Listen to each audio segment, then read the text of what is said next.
伫中国的乌龙江省有一间中学的体育馆，厝顶是规个放弃，害伫内底当地训练的球员有11个人拢死亡。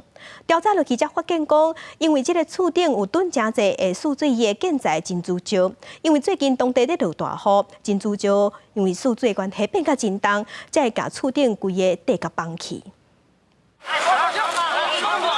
救援人员伫阿妈土角中找出上尾一个受困者，不二号已经无命了。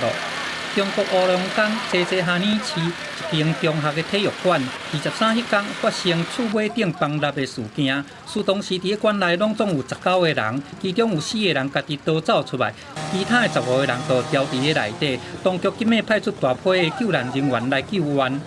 对空翕的镜头会当来发现到体育馆的厝尾顶完全崩塌落来，伫个馆内是欢欢喜喜。这间体育馆是起伫个1997年，面积有称是平方公尺，采用钢架结构的墙体，厝尾顶是用空固力的。发生崩塌的时阵，这间中学的女排校队当伫个体育馆内底咧做训练。现场初步调查。